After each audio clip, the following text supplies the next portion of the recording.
The good news is, ladies and gentlemen, it is free to write. That's what's like amazing about screenwriting, and that's Right. what's really difficult about directing and filmmaking. It's free. Obviously, there are all these realities where you have to pay rent and you have to work, and that's really real. And that if it weren't for that, I probably would be on my 10th feature. But on your weekend, it sucks. But like spending 5 hours on a Saturday and 4 hours on a Sunday, that's like a pretty good productive week of writing. Yeah. Is just those 2 days, and it's free. It doesn't cost you anything, and it's also very therapeutic, and it's beautiful, and it's a gorgeous thing to be able to write. And I cannot recommend it more highly, even if you're someone who isn't really an aspiring like screenwriter. Like it's in so many ways improved the quality of my life in like these really measurable ways.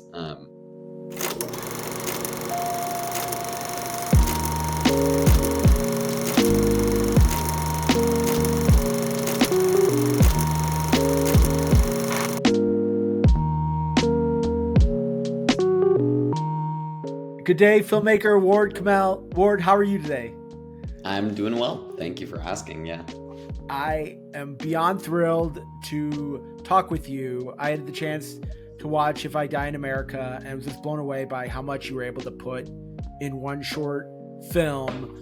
You are the recipient of the Nicholl Fellowship to create a feature-length film from that short, which I am deeply excited to talk with you about. But I want to go back to the beginning. How did you get started in filmmaking? Was it something you knew as a kid, like this was going to be your path, or is it completely out of the blue? I think, like a lot of filmmakers and artists, I was lucky enough to know pretty early on that it was something that I was super obsessed with and I really wanted to pursue. It wasn't like, I think maybe as early as 13, 12 or 13, it started becoming clear to me that even if I wasn't going to end up pursuing it, it was what I wanted to try to pursue at the very least. And obviously when you're like that young, you're not sure what a career would look like. You're just watching these movies and you're like, that sounds fun. That's amazing. And I love movies and I want to be a part of that. I had a lot of, my dad and I started this tradition of going to movie theaters like almost every Friday. I had moved from Syria to Dubai, and I think that was like his sort of way of maintaining some sort of consistency in my life after such a big move. Oh, And so the cinematic tradition, not just watching movies at home, but also going to the theater and being part of an audience, like that was something that pretty early on I knew was extremely special. And then this idea of being able to participate in making these movies was so cool. And so I just got pretty obsessed with it. And I never really took it super seriously in the sense that it didn't really become like I never planned on becoming a filmmaker, if that right. makes sense. Like it was this thing that I always dreamed of and acknowledged that it was likely not going to be something that I was going to be able to pull off because I wasn't from America, and that to me felt like where it was going, where it was happening. And even as a kid, even though I knew what a film career even though I didn't really fully understand what a film career would look like, I could still, as a child, tell that it was probably very tumultuous and hard to break into, and an Right. industry like that wasn't, you just get a degree and now all of a sudden you're a movie director. But yeah, I'm happy to talk about how I ended up actually getting there. Yeah. Yeah. Was it just like that humility? Because one of the things I noticed from what you said was that like you never really expected it. And I think that's the mark of people that are successful, right? Is it like that person who's as a 16-year-old, I'm sure they're out there being like, I'm going to win my first Oscar by the time I'm 25 or whatever, Yeah. or anything. And it's okay. Yeah. All right. But it's that person who just is, I'm going to make my first film and just taking it very humbly and taking whatever awards as with a sense of gratitude rather than deserved. I think that has to be part of your journey, right? Is that you almost were like grateful for anything positive that came your way. Yeah, it was totally, I think it was totally like that. So for me specifically, and obviously there's no two paths are the same, but Right. for me specifically, by the time I was, like you said, 16, 17, and I'm still to this day a huge like science nerd. And so I was into this idea of pursuing a career in the sciences. I was specifically obsessed with chemistry and physics. And I took a film class in my high school. I was lucky enough to have a high school that offered the International Baccalaureate. And actually, me and my friend convinced one of our professors, one of our teachers who taught media or something more ambiguous and esoteric, we found out that there was an IB curriculum for film, for a specific film class. And we were like, can you please get trained and teach us to do this? There were 7 of us. And we managed to convince her to do it. And so then she convinced the school to offer this IB class because there was enough kids Cool. that were down to take it. But again, at this point, it was still this not hobby, but I really loved it. I just didn't really think that I was going to go to school for it. That IB class definitely recontextualized things for me a tiny bit, where I was like, okay, I feel like I actually understand this at an academic level almost. And even if potentially at that point being a practicing filmmaker wasn't on the table, at the very least studying film was this thing that I could kind of wrap my head around. So I took that class, still not quite enough to convince myself or my parents that like pursuing a career in film was a good plan A, but at least maybe it opened this sort of plan B option. And so I applied mostly to schools when I was applying for college to study chemistry. And I got into McGill and like to McGill in Canada to study chemistry. And I got into King's College in London to study like English. And I was planning on doing a minor. And then my kind of compromise was that I would apply to 3 film schools that I felt were like the best film schools. And if I got in, then maybe we could have that conversation. And it was like a little bit almost of a secret that I was applying to these schools. And I applied to NYU, USC, and UCLA. Those were the 3 that I applied to. And in my mind, it was like, I'm not going to go to a random place to study film because there's no Right. way I'm going to convince my parents to do that. And also, it's a lot of money. But maybe if I convince them that I got into like one of the best film schools, then maybe we'll see. And so I didn't get into USC and I didn't get into UCLA. But to me, this was like the big kind of lucky break, was that I got into NYU. Not only did I get into NYU Film School, I got in with a full ride. And so all of a Wow. sudden, McGill, studying chemistry at McGill was more expensive for my family than to study film for free at NYU, which also was like a massive target. USC and UCLA are amazing, but I also love the idea of living in New York. Right. And so it was then at that point I told my dad, was like, holy shit, sorry, I don't know if I'm allowed to curse, but You can curse for with a free telling a dad that he's going to get a free college education for his son. All the cursing he in the was like, world. I don't care if you, yeah, I don't care if you end up having to then be unemployed and get another degree, but at least for 4 years, I don't have to worry about paying for your school. So yeah, go for it. And so it was a very long and arduous process getting the visa sorted, because it was also like I was waitlisted, but then I got a full ride, which is like pretty random. But I ended up making it. And obviously, film school, especially at NYU, it's a pretty intense program. And then a lot comes out of it. But I definitely am not on the camp that like you need to go to film school. That's Right. totally not what I espouse. And some of the best filmmakers that I admire and respect and work with didn't really go to film school. But at least for me, as someone who wasn't from the country, someone who didn't have anyone in the industry at all, let alone anyone in their family who's like kind of an artist, and someone who, yeah, had no basically practical experience, it was a very good in to be able to skip ahead a tiny bit, skip the line. That was how I at least got started. Wow, Ward. And so there has to be, like I said before, like the humility sense, like you were chosen to be the commencement speaker. And so that must have been just your relationship with your classmates. And it probably you put a lot of their films, like you helped the team out, like you were considered a team player, right? I don't think they give that award, that honor to somebody who's just like a me first type individual. Yeah, I hope not. I like the thing with film school, I think, and that's why I really don't think that it's like a necessary thing.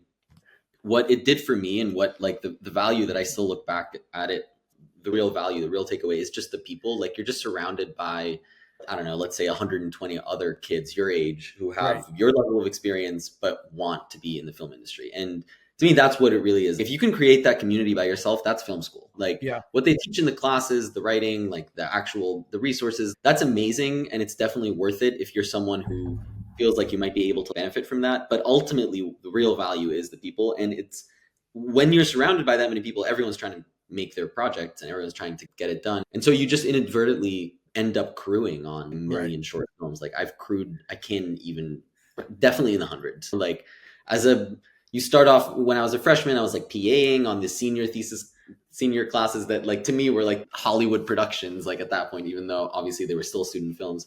And then you PA and I AC'd. I had a little stint as a grip and electric person for a while. I was like about to join Local 500. I thought that was going to be my thing. And then produced like films, AD at differing scales also. I'm including the 1 day shorts that we shot in like Washington Square Park, and I'm including the $50,000 thesis films that I was able to come on and produce. And so it like ranges a lot. But yeah, by the end of it, you end up like knowing everyone, and you've done, and I'm sure a lot of the listeners have experienced what it's like being on set.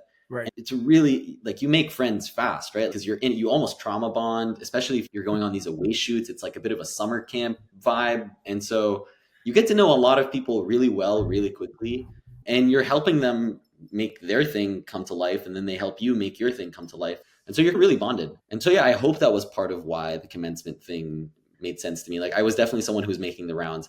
There's all the love to the people that like were in post and would just be cutting movies, or people that really dedicated themselves to screenwriting and didn't really go on set. But I definitely was not that person. I was like living on set for close to 3 years. Yeah.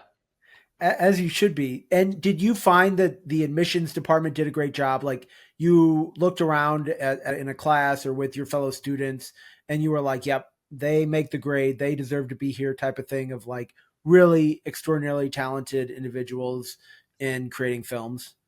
Yeah, I think so. I think that the thing that the admissions department did really well, and I think that the thing that they continue to do well as I am getting to know more and more people that were in the years below me that are now breaking in, is that the common denominator often is not like they're accepting these people that are already really talented, because Right. I barely had anything to show for my film. Like my high school films were like trash. Everyone's is. I was not someone who, there are people like that were admitted that did have actually pretty amazing high school films, and they like grew up in LA and knew people, and so like even at 16 they were making cool shorts. But Oh that my God. definitely was not me, and I think that definitely was not most of us. What I think they did do well is they admitted people that really loved film for the right reasons, and it seemed to be that like no one was in it because they misunderstood what film was about. Like no one really wanted to be famous, and I don't think any one of us in my community, in my like little circle of filmmakers, Interesting. is like chasing this idea that they want to be this like big director. They just love movies. Like we really love film and TV. And so that as a common denominator was really special, because it just felt like you could connect with all these different people, even if you were at differing talent levels, even if you were at differing experience level. Like there were people that were admitted that had never held a camera in their entire life, but they just had this like really powerful personal essay, or maybe they wrote like a really good script. And the other thing that I loved about NYU that I do think is specific to NYU, or at least New York film schools, is that it was very international, myself included. I was an international student, and it was very easy for me to find a niche pretty quickly, where my friend group, it's almost hilarious. It's like the beginning of a joke, but my friend group is, we have a Turkish immigrant, we have a Puerto Rican guy, we have a Brazilian guy, a French Vietnamese guy, and a French British girl. And I My think God. I've hit everyone. And so that was our crew. And there was many crews like that, where it was like you just have these. It was a pretty global program, and even within the states, a lot of people migrate to New York, as opposed to maybe more state universities where a lot of people are from that state. It was located in a place that was, this is an overused term, but like a bit of a melting pot. You get to have the kid from the small town in Ohio, and you get to have the kid who grew up in Sweden, and you get to have the kid who grew up in Syria in the same class, crewing together on the same movie that they're going to make, that's about like a goldfish. And so that it sometimes felt, wow, this is nuts, but extremely special. And in that way, I think the admissions department did do a very good job. Yeah. Love that. And I'm sure you can send this video to NYU and say, like, when they call you to ask for money, you can just be like, this is Yeah. my contribution to you, talking about how great it is. So your latest work, If I Die in America, is amazing for a bunch of reasons. Thank Culturally you. relevant, shot, beautifully acted, and like you fit so much in 15 minutes. I don't know how much you're okay with spoiling, but and it premiered at South by Southwest. Can you talk a little bit about what the film is for somebody who hasn't seen it, what the film is? Yeah, totally. So the film is about a young man who's like fighting for a chance to grieve his husband after his Muslim in-laws demand that the body be sent back just hours after the death. So it's, in Muslim tradition, that was the log line. I'm gonna do the like 500 word synopsis now. I'm like so used to so many of these applications that that's how I'm thinking about it now. So it's in Muslim tradition, Muslim burial rites, similarly to Judaism. Burial is this very quick thing. There's no open caskets. That it's usually very little pomp and circumstance. It's the body, the person passes, and then with hopefully within a few hours they're in the ground. And It's interesting. Part of the research that I was doing when I was like, obviously I grew up around this tradition. I, at least at an intuitive level, knew, but I was doing a bunch of research on what it's like to repatriate a body, I think is the word, and all of that stuff. And then I learned about that Judaism is also the same thing. And anthropologically, almost, it's interesting to point out that both these religions are like largely centered in places that are really hot. And some people kind of point to that being a factor, that like you want to get the body buried really quickly as part of Interesting. some sort of really like long-standing tradition that has a geographic implication. That's interesting. But so yeah, anyway, in Muslim burial rites, it is this like immediate thing. And so the tension of someone who wanting to delay their grief becomes really interesting when the actual kind of call to action is urgency. When it comes to, we need to start moving, we need, especially then when you create this sort of scenario where not only does the body need to be buried very quickly, but it's also needing to be shipped abroad very quickly. And you really have to get your goodbye out immediately, but you're dealing with someone who maybe at a more Western level can't comprehend why he can't have a second to deal with this. So yeah, that's a rough thematic premise. And it's so fantastic that it almost sells it short because you fit so much of that into it. And there's just, I think there's 5 characters, but I could write like a paragraph about each character. You don't sell any, there's no like paper characters, there's nobody in there just for like reasons like, and it makes me wonder, you have done so well with this short. Can more people do these kind of things with short films? I feel like shorts are shitted upon, like I need to make a feature, all that. But like it's obvious you spent a ton of time writing this, finding the actors, filming it, and obviously you've been rewarded for that. But is that something that you think more filmmakers should be able to do? Is okay, yes, you can make your career by making just like a really fantastic short film. Yeah, listen, I think I'm, maybe ask me in a couple of years to follow up, but Right. I definitely think that I'm in a moment in time right now where like the proof is in the pudding. Like I'm walking evidence or walking proof that like you can get a lot out of one good short film. I definitely, like, I've made a few shorts in the past, but I don't think that whether or not I'd have made them has contributed all that much to the success of this short. I think it contributed to my ability to make sure that the short is good. So it's, if this was maybe my first short, it wouldn't have been that good. But I definitely think that there is a lot that you can get out of a very good short, and I think it does make sense to invest in it. I definitely acknowledge that the industry is moving. That's brutal, but there was once upon a time, like if you were starting off, people would say, "Well, try to make a really good short." Now people are Right. like, "Well, try to make a really good feature by yourself," and this, the bar is getting higher, and also it's like the barriers to entry are getting a little bit lower, and so it is within the realm of possibility for someone to say, "Okay, I'm going to save up $30,000 over 2 years. I'm going to get a bunch of friends to Right. rent a cabin upstate, and we're going to make like our tiny little horror film feature." And then maybe you get into Fantasia or Tribeca, and now you're a feature film director. Right. Like that's on the table. But I definitely do think that doesn't mean that there's no value then in still the short form, not only from an artistic perspective. It's sometimes it's like a little bit frustrating, exactly how you described, how shorts are put to the wayside, because then there's this longer form that exists. And to me, to that I say poetry is still valid even Right. though you can write a novel. Short stories are still valid even though you can write a novel. Just because there is this longer form that exists doesn't mean that all of a sudden it's lesser to do the shorter version of it. Moreover, I also think that if you do have a feature you want to make, and if you do have a feature idea that's been knocking around in your head that you're a little obsessed with, which is how I made this. This started off as a proof of concept from the very beginning. Like it always has been tied to the feature script. And and in my case, I couldn't, like, the feature script that I wrote, I just could not make for $30,000. There Right. is no world in which, there are definitely feature scripts that you can reverse engineer to be like that, but mine was not. That was never part of the sort of math. I just wanted to tell the story. And so the way into that to me was, can I pull out a short from this? And I think in that way, it ended up being pretty vibrant because, like you said, I had done a lot of work to flesh out the world and the characters because I was doing it in this longer form context. And Right. so then you pull out the short, and even though you don't get a lot of that work, it's in the subtext and maybe it's in between the lines. And so it's a bit of a shortcut to write a pretty developed short, is to actually start off with the feature and then see if there's like a portion that you can pull out that makes a good short. Ideally the beginning and not like the climax, because then you just gave the movie away. Ruined. But yeah.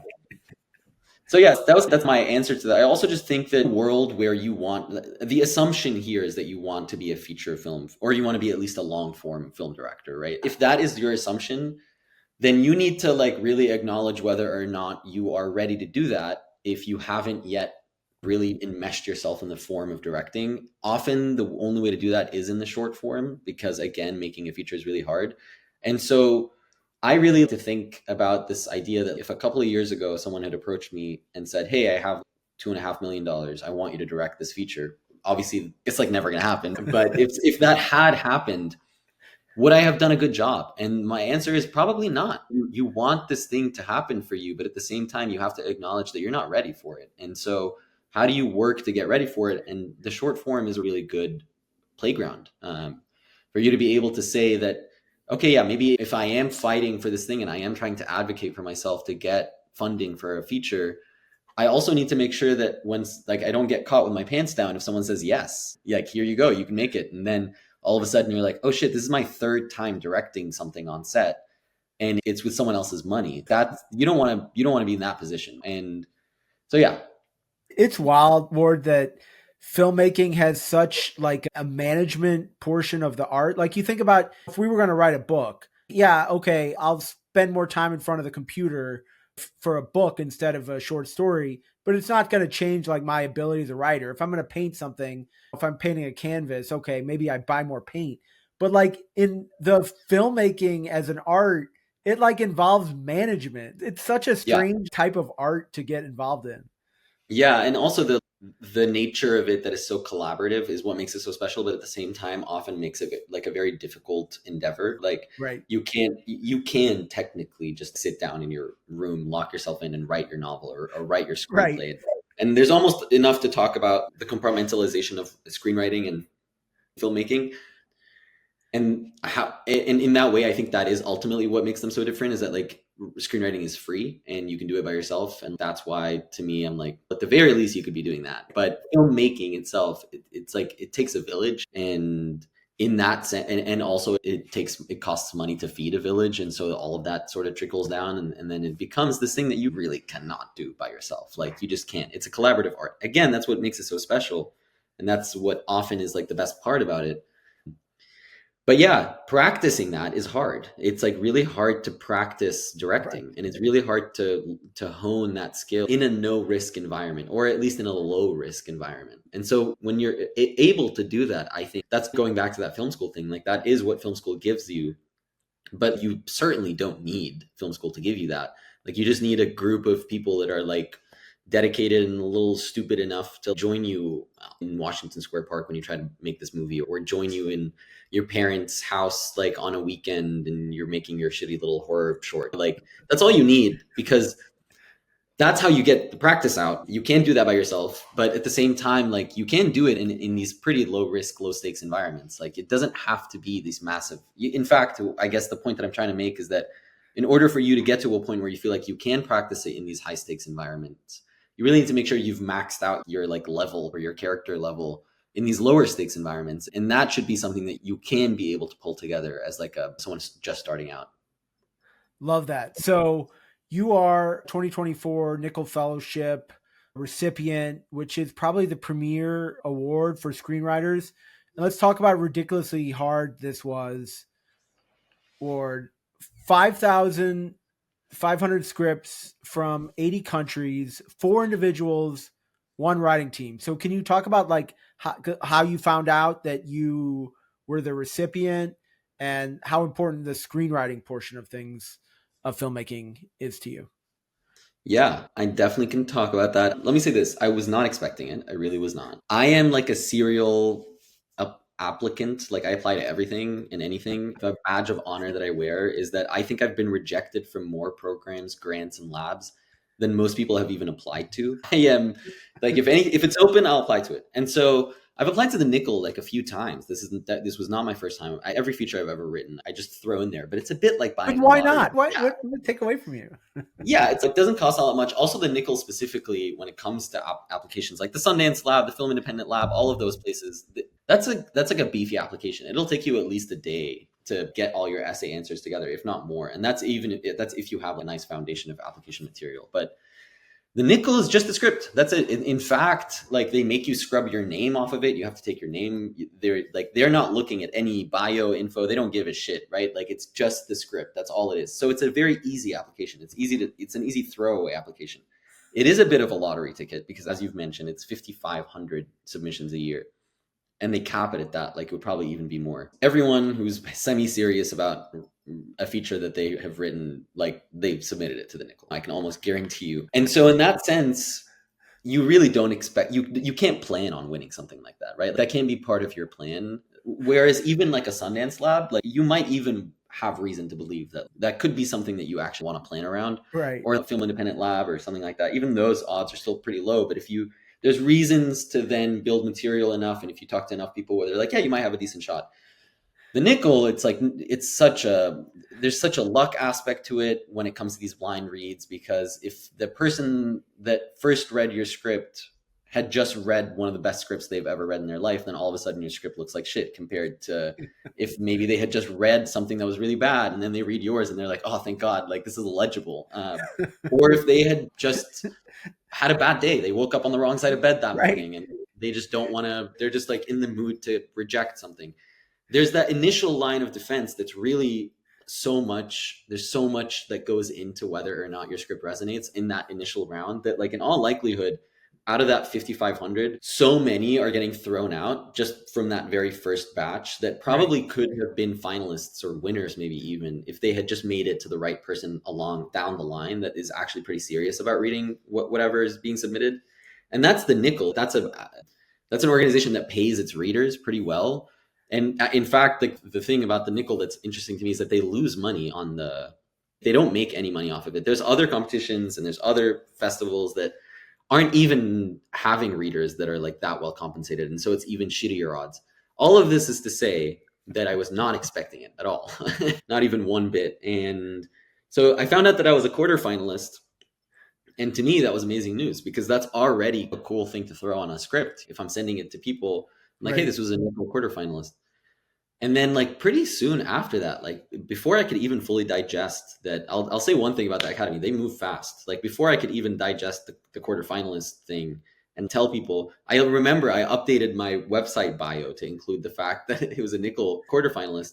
And like the day after I updated it, found out I was a semifinalist. And then I was like, oh shit, I need to update it again. That's amazing. And the semifinalist is also this level of legitness because then semifinalist to finalist, you're only being read by Academy members. So it's no longer just paid readers. It's like Academy members, which is pretty cool. But then to me, I thought, okay, now it's over.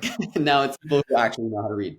Not to say that the lower rounds don't know how to read, obviously, but I just felt that to me that now they're going to be filtering the actually good scripts. And then a week later, something like that, they asked me to hop on a Zoom, and it was a very like clandestine invite that I thought that it was going to be this issue or they wanted to ask me something. And then it was secretly this sort of like, congrats, you're the finalist, top 10.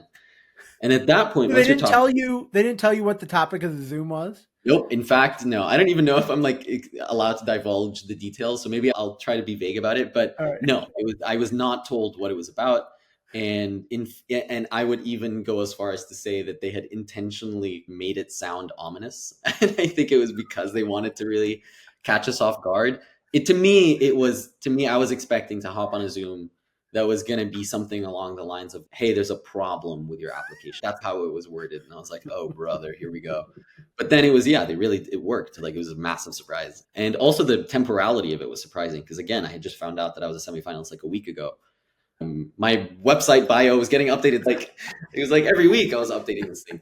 And so I find out I'm a finalist. And then once you're a finalist, that was surreal. Like that really was. And once you find out you're a finalist, they pick 5 people traditionally out of every year, and the finalists are 10. And so it's a coin toss at that point. Like even if your script is like not that, I don't know, even if it's not the best, you still have a pretty decent shot. It's 50-50 starting off 5,500. Like those are, and so yeah, that was like an insane week, as you might imagine, waiting to find out whether I won or not. It was very difficult to think about anything else. And then obviously you have all these people that are like, no, it's okay if you don't get it, because obviously being a finalist is amazing. And that's what you're telling yourself too. And it is incredible. Even being a quarterfinalist, if anyone that's listening has ever been a quarterfinalist in the Nicholl, like that's an incredible achievement. And I was so happy to walk away just with that. And I also just deeply believe that there's a non-zero sum amount of luck involved in these things. And so whether that deters you or encourages you is up to you. It just, to me, I refuse to believe that every single year out of 5,500 scripts, they pick the five best ones. Like that's, Right. I can't, I refuse to believe that. There definitely are ones that are just as good, if not better than mine, that probably got passed over for any reason. But anyway, yeah, it was a surreal week. Finding out I was the winner was insane because, again, it's amazing to walk away with this like accomplishment, but it would also be amazing to win, like just as much. Right. And so it was really validating, super vindicating. Like, yeah, I could talk about it for a lot more, but I want to make sure that I'm answering your question. Were you saying the second part of the question was about like screenwriting and the practice that like what that plays in my life? Yeah. So you separated earlier the directing from screenwriting. Do you separate them in your mind of I'm going to put on my screenwriter cap, going to put on my directing cap, or is it something that you think a good director should be able to do is be able to write their own scripts? I absolutely separate. I think that to me, in fact, I try. I'll say that much. I try really hard, and I think one ought to try. I think you really do want to keep those things separate. Even if you're planning on directing your script, there is something so special about, in a perfect world, writing something with one half of your brain that's just the screenwriter, and then turning that off, and then starting to read it as the director, as if someone else had sent it to you, because then you're able to kill the babies. That the Right. screenwriter isn't going to be able to do that. And if you're not separating church and state, then there's a conflict of interest, and now all of a sudden you care about these things that, like, as a director, you probably shouldn't. Same way that as a screenwriter, your prose on the page should not be, again, even if you know that you want to direct this, like, it's not a good script if it's directed and there's like camera lines in there, and maybe you get to that once the script is in a really good spot and you're actually making like a shooting draft. That's fine. Like, directors do that to scripts that they get from screenwriters anyway. But at these early stages, I try my best to separate. I'm not great at it, but I definitely like, try really hard. Partly because I do think of screenwriting as like its own thing. Right. Going back a little bit earlier to this conversation, it's very different to the practice of filmmaking, specifically directing, in a lot of ways, in a lot of really measurable and actionable ways. It's like an entirely different craft. And part of that is that it happens in a vacuum, or at least obviously you can have your writers group. I have my writers groups, but in a vacuum, in the sense that at the end of the day, it's like it's just your fingers hitting the keystrokes that end up making their way on the page. There isn't a DP that's shooting, you're not filtering your creative vision through the lens of a PD or a DP, or even the realities of, okay, we have to wrap now because we're going over. Like, it is a one-to-one, hopefully, translation of creative vision. And in that sense, it's pretty different. And it's just also an entire thing to wrap your head around. Like, you can be an amazing director and like the worst screenwriter in the world, and vice versa. And because they're just two completely different things. It's trying to say that just because you're an amazing painter doesn't mean that you're a good photographer. There's some translation maybe between both forms, but you understand framing or you understand narrative, but it's just a completely different craft. Like, you have to learn how to paint. Like, that at the end of the day, like, that is just what you're going to have to do. You're going to have to, you can't just expect all of that to translate. And so I've done my work, quote unquote, learning how to screenwrite. And that was definitely something that I feel like I doubled down on almost after graduating. During school, you get these foundational sort of basics, but I wasn't really like doubling down real hard on screenwriting classes. I had always been more interested, as I described, like being on set. I love producing. I do love directing, and at our level, you have to end up writing your own work. Like, you do have to write whatever you're directing, because it's very rare to get sent a script as someone who is 19 or whatever. Even in your group of friends, like, at that point, people aren't, it's rare at that point for someone to decide that they are just purely a writer. And so in that sense, they're writing for other people. But long form screenwriting and like actual dedicated practiced screenwriting was something I started being really interested in after I graduated in 2020. And so I graduated into the pandemic. And I started trying to be able to output creatively while knowing that I couldn't be on set, while knowing that I couldn't really envision making, my thesis film was delayed, and so I couldn't shoot it. And so what do you do? Obviously screenwriting became this thing that I started doing like by myself, but then a friend of mine who is like a really talented screenwriter, she's also an incredible filmmaker in her own right, asked me if I wanted to join her writers group. And so I did. And then after that, it was a little bit of a re-education of, okay, what is an 8 sequence structure? What is a midpoint? What is a climax doing for your script? from a very technical level, I built the basics. And then obviously you build the basics in your toolbox so that then you have permission to break them. But you can't really do that unless you're pretty confident in the tools that are in your toolbox. And so I wrote like 2 to 3 features over the course of 3 years. I'd do these yearly writing retreats until I wrote the one that won the Nicholl. So like the one that won the Nicholl was not my first feature, and likely your first feature will not. My first feature is trash. Like it's really bad, and probably all the rest of them are. But at the very least, it's very daunting at first when someone tells you that your first good feature might not come until you're like your 10th, because you're like, holy fuck, like I can't even get myself to write one. What do you mean? I have to write 9 bad ones first? Like, are you crazy? But you do, like you do. The good news is, ladies and gentlemen, it is free to write. That's what's like amazing about screenwriting. And that's what's really difficult about directing and filmmaking. It's free. Obviously, there are all these realities where you have to pay rent and you have to work, and that's really real. And that if it weren't for that, I probably would be on my 10th feature. But on your weekend, it sucks. But like spending 5 hours on a Saturday and 4 hours on a Sunday, that's like a pretty good productive week of writing. Is those 2 days, and it's free. It doesn't cost you anything, and it's also very therapeutic and it's beautiful, and it's a gorgeous thing to be able to write. And I cannot recommend it more highly, even if you're someone who isn't really an aspiring like screenwriter. Like it's in so many ways improved the quality of my life in like these really measurable ways. Yeah. Because it's left brain, like you said earlier, it's left brain, right brain things, right? Is that you're doing some things creatively, some things introvertedly for in your own head. Yeah, for sure. And if you are someone who's like writing to then direct your own work, being able to read your work as a director that this past version of yourself had written as a screenwriter is like a really vibrant way into stress testing the like creative vision of what you're trying to execute, because then you allow the work to go through 2 different filters as opposed to one. In a perfect world, obviously there's the Venn diagram has like pretty big intersection, but yeah, like you're trying to get as much filtered out as possible before you're having to involve other people. And you can almost double that creative filter by allowing some sort of, again, to use that phrase, separation of church and state. And it's just also fun, and it's vibrant, and it's like a really interesting way to be thinking about what it is that I actually care about, because you're obviously like if you're doing it well, you have a reason for why you're telling the story, and you tell it in 2 different ways when you actually when you write it as a script, but then you also get to bend and stress test, why am I telling it as a director? Right.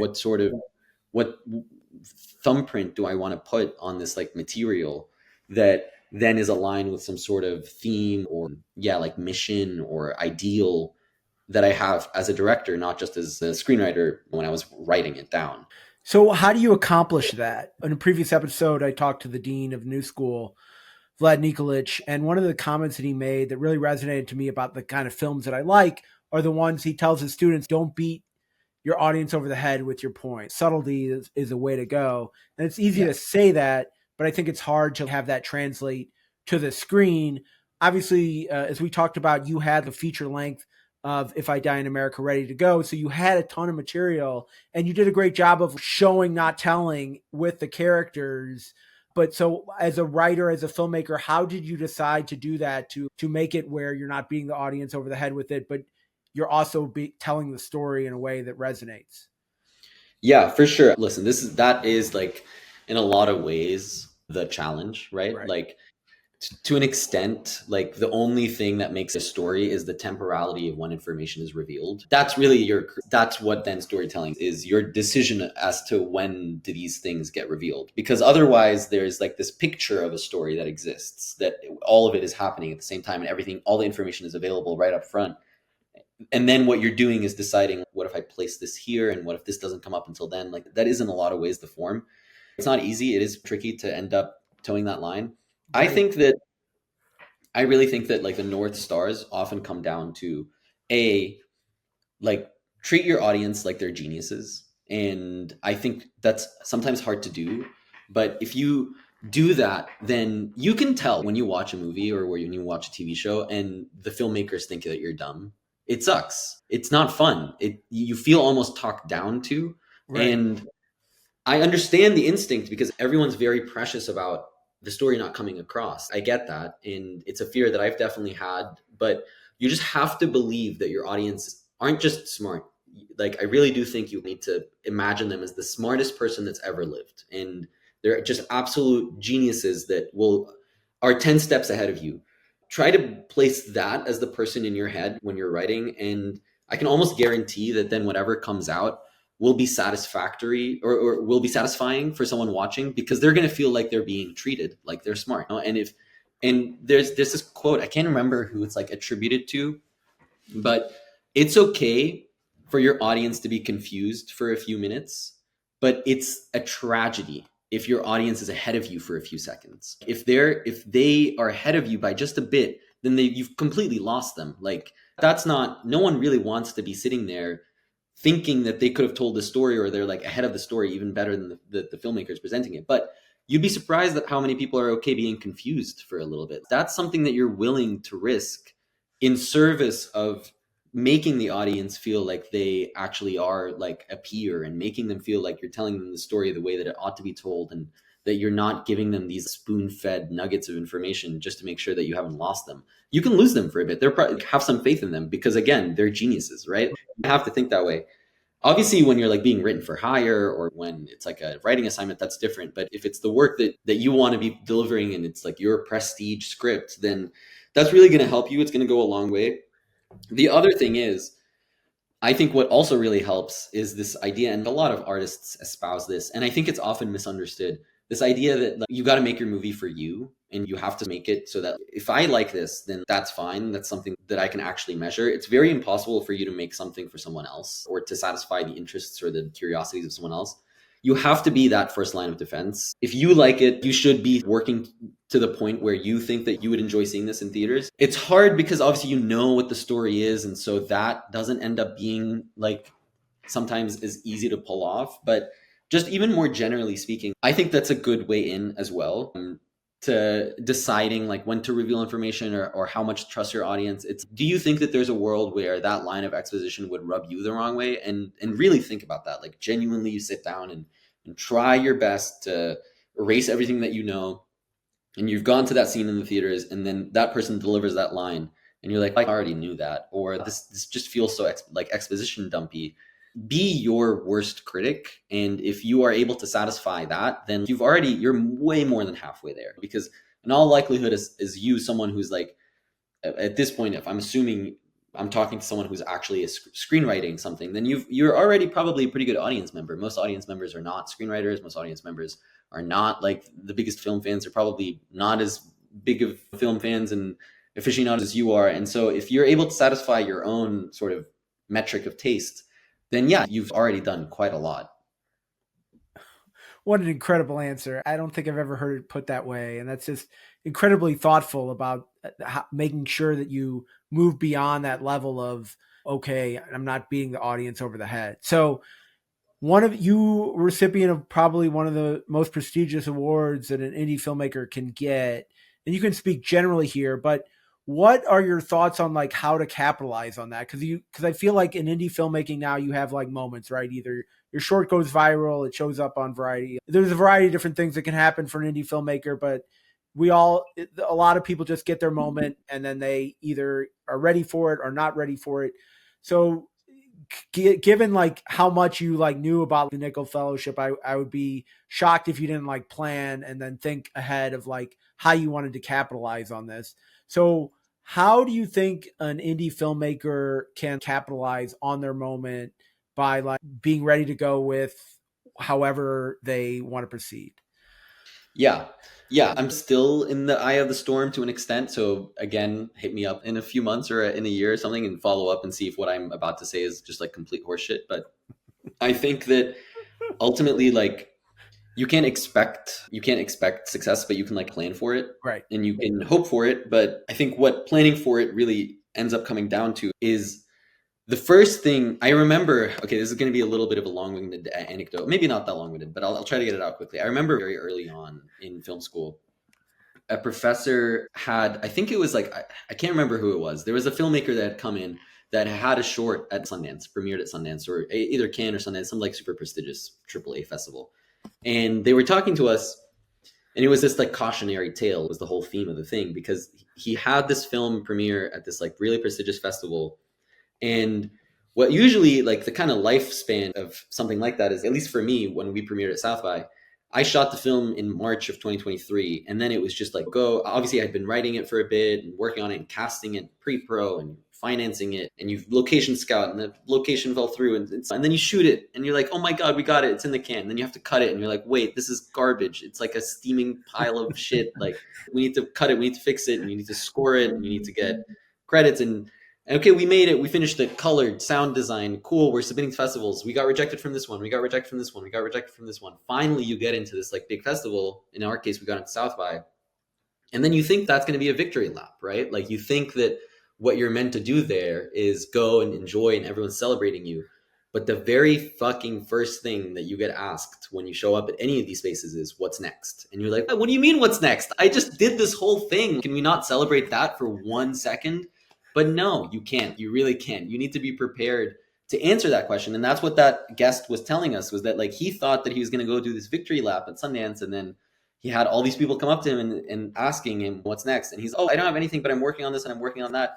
And so he goes back home and he's, okay, got to get my head down and start writing. And then he writes this feature like 9 months later, emails all these people that he had met, and no one's really getting back to him because it's old news. And at that point, Tribeca had already happened, and South by had already happened, and Sundance is about to announce their lineup for this year. And so you miss the boat.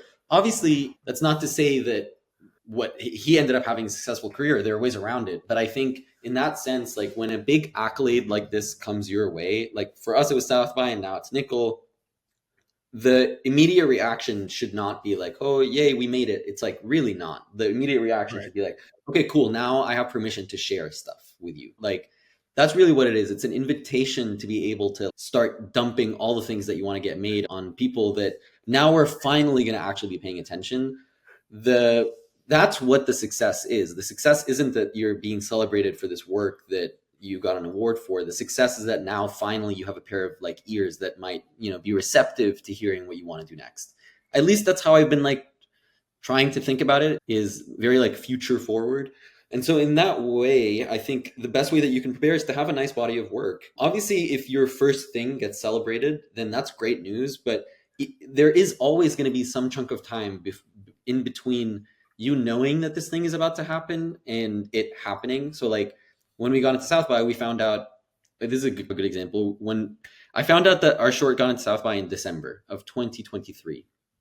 South by happens in March of 2024. There's a good 3 months where that was happening. I had already had a draft of If I Die in America, the feature version of it, and we got the short proof of concept in South by. The first thing I did was realize that, okay, people are going to start asking for this feature script. I need to make sure it's good. I talked to my friend and very close collaborator and producer of the short. His name is Adrian Lauselcaban. He has a beautiful long name, Adrian Lauselcaban, and I always try not to butcher it.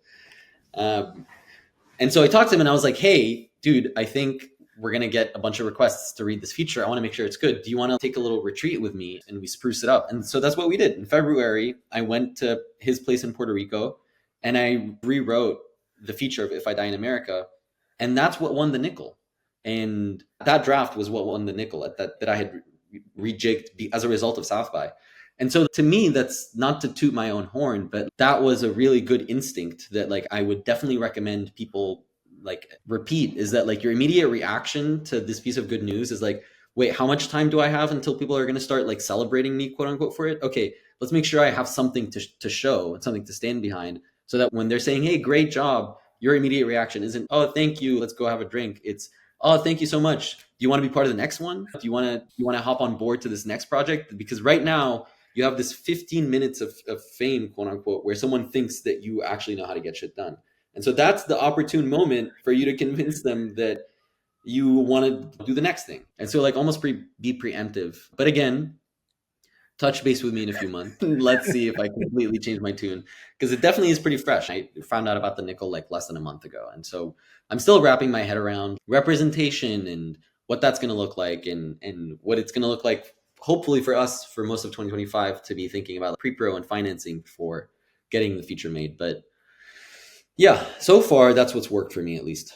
That's a complete fire answer, Ward. Like, just so helpful to so many people, I think, who hopefully will be in that position with something one day. So this is, I think, maybe a controversial topic. You're the film. I don't know what the reaction was to it, but there's any number of controversial topics, especially around Syria and types of things where films can be made or not made based on what the public perception of things are. So do you Yeah. feel like there are students holding back or making maybe not what they want to make simply because they know that if they make what they want to make, it might go viral for the wrong reasons on social media and they'll be trapped having to explain this?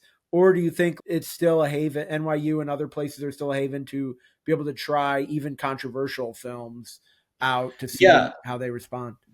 it's definitely like something you want, but you want to have your finger on the pulse, culturally Right. speaking, and you want to make sure that you're speaking like the zeitgeist of the time. However, like you, for me at least, like this was, I'm Muslim, I was raised Muslim. This is a queer Muslim film. I'm a queer Muslim filmmaker, and so that's a kind of a the dichotomy, I think, is one that you don't really get a lot of exposure about, or we haven't really seen that many stories about, let alone like almost in their own rights, like even Muslim narratives and Arab narratives, that's its own sort of can of worms that I want to be partaking in. Queer narratives, that's its own entire ecosphere where you have these stories that are, we're just starting to catch up Right. now in the 2020s. And so combining them both, as I'm being told now with the feature, is definitely a tall order. Like it, because you're offending almost a lot of different people. Like there's people that there's on the Muslim side and the Arab side that Right. obviously that's a really big hill to climb, especially when we're talking about in the region. Like Muslims and Arabs in diaspora, it's a different thing. But in the region, it's going to be really hard getting permission from a cultural council there to shoot back home. And Joyland recently came out, Saim Sadiq, which is a fantastic film, like an incredible film. Very good example of that. Like they really fought an uphill battle, and ultimately, like I think, got shorted by the Pakistani cultural ministry by not being submitted as that country's submission for best foreign film. And then yeah, even on the state side, like having Muslim characters at the forefront of your story is something that we're getting pushback against, even if it's like in this really not mild way, even if it's this very state sanctioned way, in the sense that it's like, Right. oh, like the producer loves it, but we're worried about like its box office potential. That is still pushback. Like we're worried about box office potential because we don't really have very good examples of that working out. And but it's a bit of a catch-22. Anyway, I feel like not really answering your question. I think the answer to your question really is go for it. I really do believe that like there's it's so much work that goes into making a movie. And you're putting so much on the line that then to hold yourself back would be like such a tragedy, right? It's already such a miracle that you're getting it done. And so you might as well be able to speak whatever you want to speak while you're making this movie. And more often than not, I think that is what resonates. I think that there's this age old adage, right? And I think that can be interpreted in many different ways. But I think the reason that it works is authenticity in storytelling is like so important to an audience or a viewer or a reader, or if you're looking at a painting. Like we have really high bullshit radars, I think, and it's only getting higher and higher. And so when you can tell that an artist bullshitted a little bit, or is like lying, or is trying to like Trojan horse their truth in this package that like otherwise doesn't really, you can sense it, you can tell that you're not speaking to your truth. When an artist does speak to their truth, you can also tell, and that's when it resonates. Even if their truth is one maybe that you're not 100% on board with, you can still appreciate the fact that this was authentic and organic and real and true to them and true to their voice. And that, I think, is almost always going to be celebrated, even if it's not exactly aligned with whatever, or even if you're pushing a sort of boundary. If you're pushing a boundary for the sake of pushing a boundary, that's Right. not going to really go very far, because that's again the bullshit radar thing. People will Like I see can it. Yeah. tell, yeah, I can tell when you're doing that. But if you're pushing a boundary because you just need to say this thing, you really can't. You almost can't help it. That's when all of a sudden actually you're like having people be like, oh my god, thank you for doing that, or I've always felt that way, or I've always wanted to see that. And you're being celebrated for actually speaking that truth, even if it is controversial. And so to me, motivation and like intent is a big part of it. But as long as it is pretty honest to what you want to say, then my advice is always to go for it. And it's worked for me. I, again, touch base later. Let's see if we get this feature made, because that's like higher stakes, obviously. And I'm definitely, in a way, that is the fight that I'm fighting right now, is trying to get this thing made, even though I know, even though there are many voices on both sides of the aisle saying that, hey, this is going to be a tricky one to get made. We're not sure what the reception is going to be like. And no one really wants to put a lot of money into this. But I believe that I think it can be a really resonant, successful story. And I think that we've seen that with the proof of concept. We've seen that with the Nicholl. And even then, even with all these accolades, you're getting a lot of pushback because Right. it's new and it's not been tested yet, and we can't comp it to anything, or we can't comp it to many things at the very least. But you just need to keep trying to get it made, because that's how so many of your favorite movies got made, is someone that decided to not take no for an answer. Another incredible answer. Is that part of why we aren't seeing very many Arab Muslim voices? Like I think of the variety of people that I invite to come on the podcast, and there's not a ton of voices in independent film with your kind of story. So is that part of the reason? Is it like a confluence of different things where you can't make it for domestic reasons and international reasons, that you're not seeing as many of these voices making these kind of films? Yeah, I think it is a confluence of reasons. I think that there also just is this reality that for a really long time, and continues to be this way to this day, but it's like slightly getting better.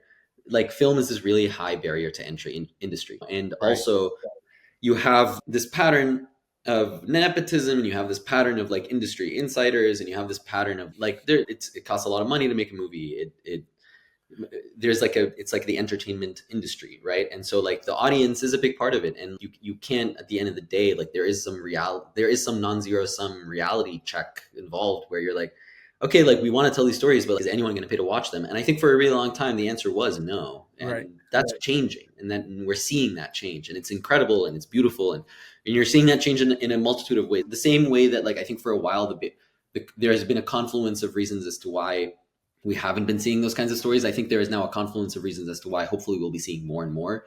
Part of that is because audiences are changing, and the audiences do drive, all in a way, do drive what gets made. And you're starting to see audiences be more open to different kinds of stories. And also the audience makeup itself is changing. America is changing. The world is changing. We're getting more globalized. Like that's a part of it. I think barriers to entry are getting a little bit lower. It's easier right now to make a short with your friends and fall in, not even to say that it's easier to find success in film. It's easier to fall in love with film than it ever has been. Like when in like the 80s, if you take a group of 100 random kids, like in all likelihood, all 100 of them have never really fully interacted with a video recording device at like in an intimate way. But Right. if you take 100 kids today, like every single fucking one of them has like made TikToks, and every single one of them has recorded videos even when they were kids. And so out of that 100, maybe there's 10 of them today that realized, or I don't know, 5 of them today that realized that they love the craft of motion picture, videography, of filmmaking, of making art. And in the 80s, those 5 kids still existed, but they probably never had the chance to actually experiment with whether or not they loved it. And so that's, I think, another contributing factor. And I don't know. Yeah, I don't know. It's not just obviously Muslim stories. We're seeing that with almost every non-cis white straight male narrative. Like the like future film is female like narrative that's happening is so incredible to watch, because for a very long time it was impossible for female identifying individuals to break into this industry in a meaningful way, especially like at the level that like men would be able to break into these industries. People of color filmmakers, queer filmmakers, all of that is and there's, at an organizational level, there's also a lot of support that's happening, which is, you know, great to see. But I also do think that it's happening for a reason. It's because there is like this sort of audience craving for us to start seeing ourselves represented on screen in this meaningful way as more and more media starts being produced. And so obviously all you really want to do is make sure that you're being a responsible part of it, and that you're playing your part, and you're telling your stories authentically. And that's the call to action here, is that if I am going to be this sort of representative of Muslims in diaspora, or if I am going to be this representative of this intersection of Islam and queerness, or even immigrant identity, like so many of all my movies, the real big common denominator is this idea of immigration, because that obviously has really formed who I am. And so you just want to make sure that you're being careful with the source material that you're being told you're representing. There's a whole sort of I think also somewhat slightly toxic thing that happens when we are being told that, okay, now it's your job to represent Muslims, and it's, Right. oh, shit, like that's a lot of pressure, and I just want to speak to my sort of Experience. experience, Yeah. but I also don't really know if I want to be this sort of token of, now it's my thing, like Right. my thing that I'm someone whose job is to make sure that I do it perfectly, and if I don't do it perfectly, then I've fumbled it. But I think going back to this idea of right way, the worst thing that you can do is try to satisfy or try to approximate your idea of what someone wants, because again, that bullshit radar thing, at that point, it's stressful. It's a lot of pressure. There's hopefully going to be some sort of like organizational and societal assuages to that. But for now, what you do as a filmmaker, as a storyteller, is you just try to be as honest as possible and as authentic as possible, and try to do the least amount of bullshitting as possible. And then hopefully that resonates. Even if it doesn't resonate with everyone, it'll at least resonate with the right people. And you will be proud of yourself. That's what matters. You'll be able to say, you know what, I don't care. This is how my experience, and this is what I have Right. to say. If there's nothing worse than trying to approximate what someone wants, and then that doesn't resonate, and then you're like, well, but that's not even what I think. I just did that because I thought you would like it, and they're like, no, this, and they end up not liking it. But if you don't approximate and you speak truth to yourself, and then they don't like it, at least that you did what you were authentic to yourself and you were honest, and that's good enough. Wow. And so when you go to watch films, say from Syrian filmmakers, Dubai, where do you go? Are there festivals that you look to watch films from the area? The Red Sea Film Festival is it's really special, and they're doing really cool things, and it's up and coming. There's also a lot of the Cairo International Film Festival is amazing. It's also like an extremely high prestige. I actually got rejected from the Cairo International Film Festival, so plug to them. But they're really cool. The program is amazing. And then there's just like a lot of really cool film festivals in Europe and in America that are either, it's like a Muslim or South Asian diaspora. Like Tasvir Film Festival is a really cool South Asian film festival. I think my last short got into that one. And I also think that most festivals that you know and love, like you don't have to go to these sort of themed festivals or these like pocketed festivals to find stories that you resonate with or stories that are super specific. Most festivals do a good job of making sure that their slate is pretty diverse, and that there are, because no one wants to watch the same movie like 10 times over. And I also think that there's a lot to be found in like a standard South by lineup or a standard Right. Sundance lineup or a standard TIFF is an incredibly global festival. Like TIFF is a very good one for that. Yeah, but specifically to the region, Red Sea, Cairo are both really cool. And we're probably going to see more and more come out. Even Red Sea, like 10 years ago, I don't even know how long they've been running, but like it feels like the last 3 years, they're starting to enter the like global prestige film festival way in a really, really cool and special and like fast way. And Saudi's making cool moves. Marrakesh International Film Festival also is super cool. Morocco's got like a really special film scene there that I definitely advocate for. Yeah. Awesome. Ward, what's next for you? The feature, you're working on that. Are there any other projects that you can talk about? Well, yeah, the feature, that's the big one. The feature film, If I Die in America, hopefully happening. That's the main thing. Also, as part of the Nicholl, I have to write another feature, and that's going to be this other 2025 side project. And I have some ideas about that, but I don't want to pitch them just yet. And other than that, if I'm being brutally honest, like I don't want to bullshit and say, oh, I have a million things going on. I really am pretty single-mindedly trying to get this feature made. And Right.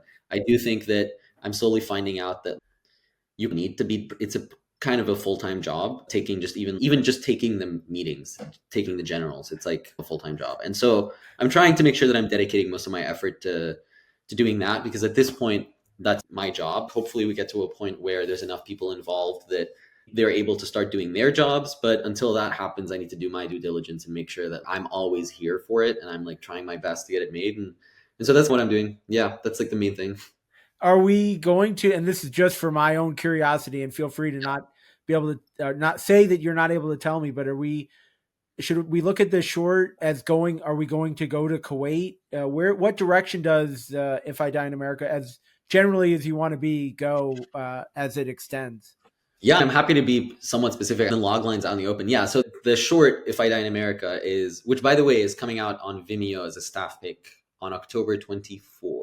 Okay, I'm pretty perfect. sure. So that is going to be available for the public pretty soon. I hate when I'm like listening to filmmakers talk about their shorts, I know. and we're probably never going to see it, right? Right. But no, this one's Exactly. dropping. It's dropping very soon, in a couple of weeks.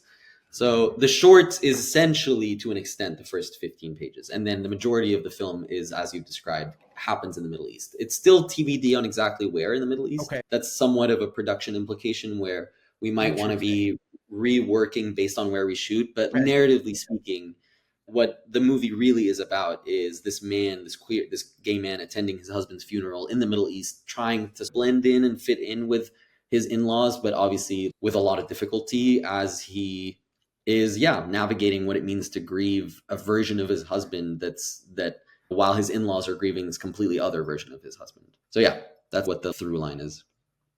Love it. I think it's going to be such a great feature. I'm so excited about it, Ward. Hey. Indie film podcast, love hyping other people's projects.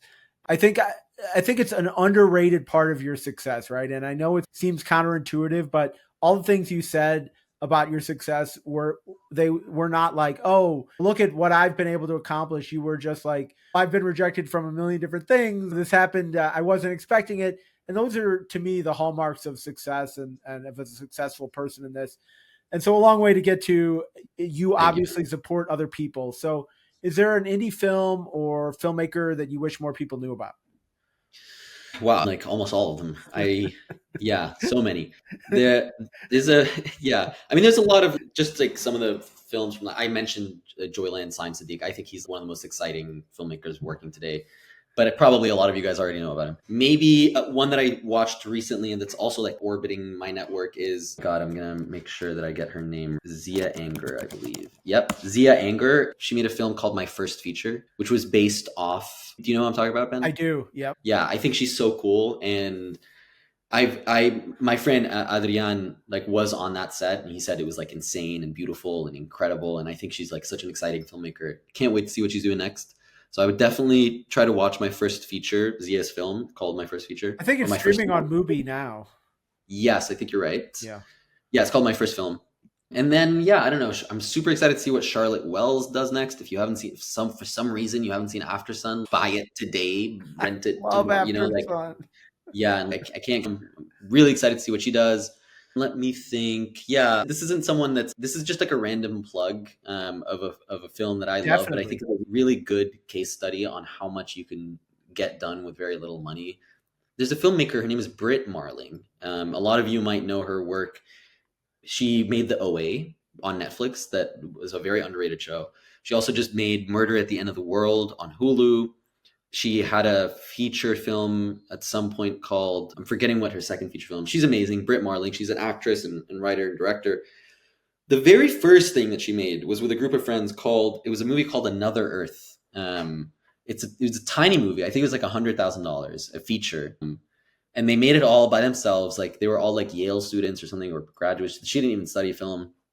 It was her and Zal Batmanjali, and I think Zal was involved, and then Mike Cahill was the director of that one.